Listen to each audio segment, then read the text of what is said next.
Have you discovered that money reacts like a well-trained animal and only obeys those who know how to call it with the right vibration? When you discover how to direct it, it doesn't just appear, but multiplies in remarkable ways. There are invisible forces that determine how much money comes into your life and how much leaves. And even laboring diligently, you may experience something blocking this energy. In 1925, Florence Scovel Shinn, a pioneering expert of spiritual science, uncovered something revolutionary. Money doesn't answer to need, but to authority. During the Great Depression, she taught ordinary women to command their money, and many expanded their income in the midst of the worst economic crisis in history. The first principle is a decree of divine multiplication. Florence taught that money is a form of aware energy that operates by specific laws. Money reacts to the vibration of authority much more than to that of need. When you approach money as one who begs, you drive off it. When you approach it as one who commands, you pull it. Money works like a well-trained soldier. If the commander hesitates, the soldier doesn't act. But when the order is definite and strong, money responds. In New York, Florence taught her students to take greater authority. Each morning, face in the mirror, they will position themselves upright, take deep breaths, and declare, "Divine money, I command you to expand in my life now. You stream toward me from all possible directions because I am a flawless conduit of infinite abundance." The key was in the power within the command, which needed to resonate as an irrevocable decree. Another vital component is healing the relationship with money. Florence said that money has emotional memory, and that our energy toward it makes impressions that determine whether it approaches or distances itself. If for years you've addressed money through fear, resentment, or guilt, it's as if you've chased off an expected guest. Most people have been summoning money with the voice of scarcity and shame.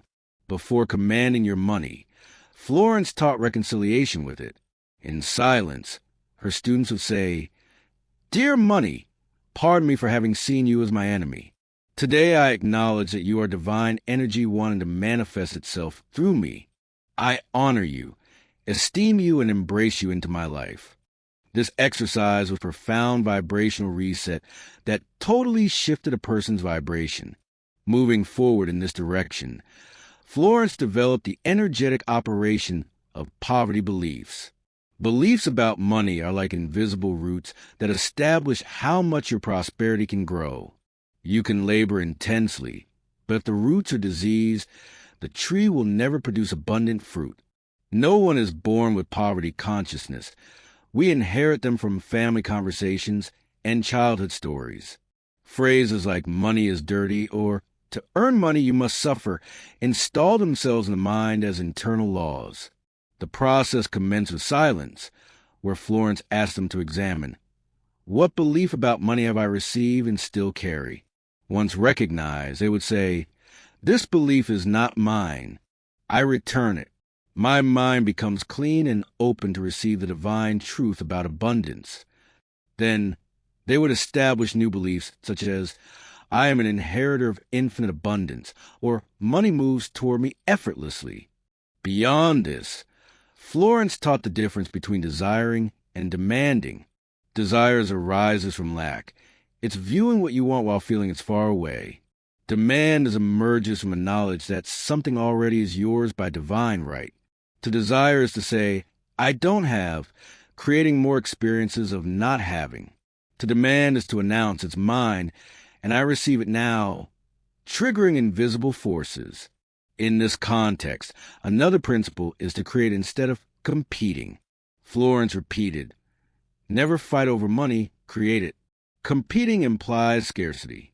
Creating implies infinite abundance, knowing that you can produce new opportunities. When you compete, you concentrate on what others have.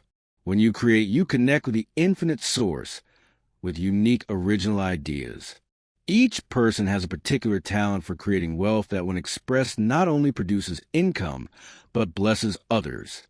Likewise, Florence taught the decree of complete dominion. It was an act of absolute control over one's own financial kingdom. The decree was, By my divine authority as heir and creator of all abundance, I decree that my financial reality transforms now. I command that all invisible forces operate to multiply my money perpetually. The secret lies in recognizing that the power to transform is already within you, and upon voicing it, the universe responds to obey. Moreover, Florence taught the sacred blueprint of your abundance. The universe needs precise directions. It was about defining how much, how, when, and for what you would receive. Her students committed a daily moment to answer, how much money do I want? From what sources? How do I want to experience when receiving it? The more details, the easier for the universe to materialize. The design must be developed from a consciousness of shared abundance.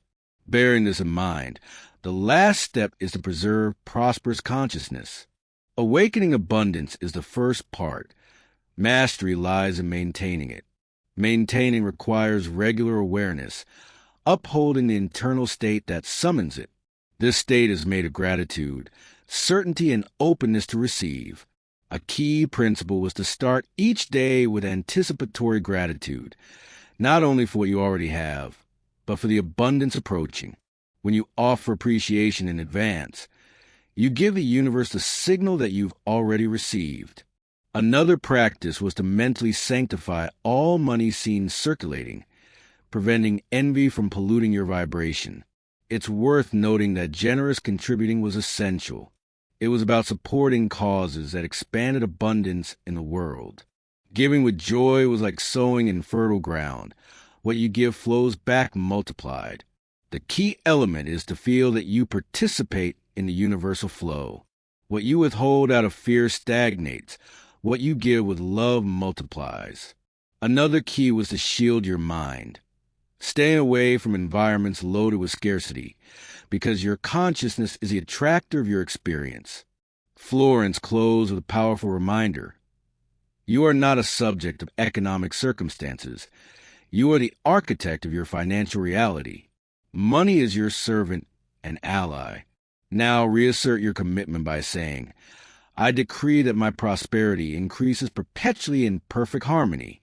I give with joy, receive with gratitude, and preserve the infinite flow of my wealth. If these words resonated, write in the comments, I decree, to confirm your commitment. Share this video with someone who needs to recognize the creator of their reality. Subscribe to the channel and enable the bell, because I will unveil more principles that can multiply your prosperity. Abundance doesn't come to those who pause, but to those who command.